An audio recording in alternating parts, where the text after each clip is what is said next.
Tumechangamka? I was just buying time for others who are far away to get in, to see where the fun is going. I'm going to make a very, very quick speech and talk about several things that are important. First of all, I want to tell you about myself. And I want to talk about where I come from and where I am going, because I am an example of what is possible. Mimi nilizaliwa hapa Ukambani, hapa Machakos, kule mahali panaitwa Masii, na nikakaa huko. My parents were poor. Tukatoka hapo, wazazi wangu walikuwa wanafanya kazi kwa serikali, public servants, bila pesa. Tukahamia Nairobi, and I grew up in a place called Kibra, mahali panaitwa Makina. Sijui wangapi wanajua Makina hapa? Hapo Makina, ukienda Makina, ukiingia Makina mahali kuna court, uende hiyo barabara hiyo, uteremke, ilikuwa matope tupu, kuna nyumba za matope ziko hapo karibu na msikiti. That's where I grew up. Tukitumia pit latrine, nyumba ya matope, one room, nikiwa na my parents. Nikisomea shule inaitwa Toy Primary School. With nothing. Nafikiri my parents waliongezwa 50 shillings kwa mshahara. Kwa hivyo tukakuwa upgraded, tukahama, tukaenda huko Kangwari Ruta Satellite, tukaishi nyumba ya mbao. Na mimi niliishi nyumba ya mbao bila simiti, 2 rooms for me, my sister, my dad, my mom, until I was 21 years old. With nothing.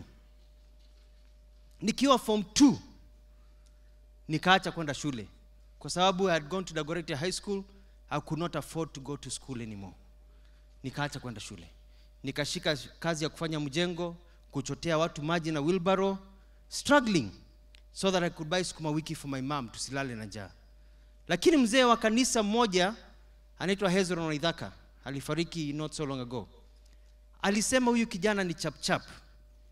We cannot let this kid just go like this. And because I was very active in church, akasema atanilipia school fees, akanilipia school fees mpaka form 6. That is why I'm here today. He enabled me, he gave me an opportunity. Nilitoka Dagoretti nikaenda Jamu. Na kwa sababu mimi nilikuwa chap, nilikuwa huko, pakuja missionaries katika kanisa langu, ilikuwa Ruta Baptist Church, kutoka kula Amerika. Wakakuja wakiongea kuhusu Kristo na watu wengine. So I was their translator. I was very small, so I was translating for them. Naona hapa kuna wadogo kidogo, pengine wataelewa watamsema. Wanakuja nasema, we just came here from United States of America and we're very, very glad to be here.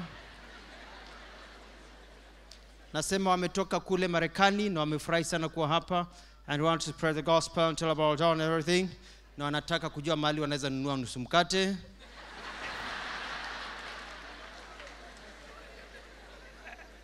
And they were so impressed, they went back. And without me asking, wakaniuliza, you want to be a journalist? Because I wanted to be a journalist. I was writing. I got published. My first poem when I was 15 years old. I was writing. I got published in the Kenya Times, and then in the Nation, then the Standard. By the time I was from 6, I was writing columns. Bila kujuana na mtu. So wakaniuliza, do you want to come to the US to study? Because I had said I want to pursue my studies. So I got a scholarship. I applied and got a scholarship. And nikaenda nikapata visa ya kwenda Amerika, tukafanya harambee. Unajua harambee ya maskini ukuja nani? Maskini, si rafiki ya maskini ni maskini. Rafiki ya mnyonge ni mnyonge, ni yule amenyongwa pia. Si ndio? Tukaita harambee. Ticket ilikuwa 25,000 shillings. We were only able to raise about 12,500 shillings.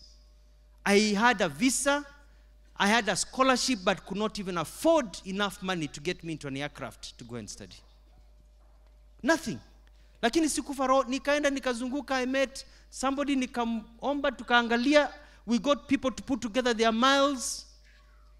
Nikapata ticket ya one way ya kwenda mpaka mahali panaitwa New York, even though I was going to Spokane, the other side, 3,000 kilometers. Nikasema, kama Mungu amenipatia scholarship, Mungu amenipatia uwezo na visa, wacha nifike New York, I'll figure my way out.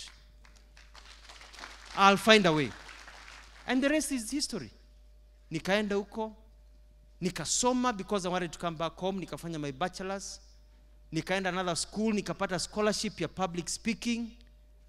I went throughout America winning contests doing something called speech forensics. Nikatoka hapo, nikafanya masters, nikapata full scholarship because nilikuwa chap. Nikatoka hapo, nikarudi Kenya, nikafanya kazi na Nation, kwa sababu I used to write for them. Nikatoka hapo, nikafunza Daystar University. I was the youngest lecturer at Daystar University. Warembo walikuwa wananiangalia hivi. You know? Nikafunza Daystar. By that time, I'd gotten a full scholarship to go to Australia, and nikaenda Australia, nikafanya my degree, my PhD, nikafanya kazi kama foreign correspondent, and I'll tell you even how I got that job of foreign correspondent. Nikatoka hapo, nikaenda Dubai, nikapata kazi Dubai. I was poached as a assistant professor of communication. Nikazunguka Middle East yote. Hapo ndio Kibaki aliniona. Akasema, wewe kuja hapa. Wacha kuregarega. And at the age of 33, I became the first government spokesperson of the Republic of Kenya. And throughout this period, I had no godfather. We did not know anybody. My godfather was God. I did not have a godfather. Hakuna mtu nilimwambia ni fix mahali. I did not know Kibaki. I did not know all these ministers. I used to see them on the pages of the newspaper ama internet. Niliona Anyang' Nyong'o huko akiwa waziri when they were interviewing me to be government spokesperson. Niliona Tuju, my friend, huko. For the first time, when I came to Kenya for my interview to be government spokesman, they said, kuja.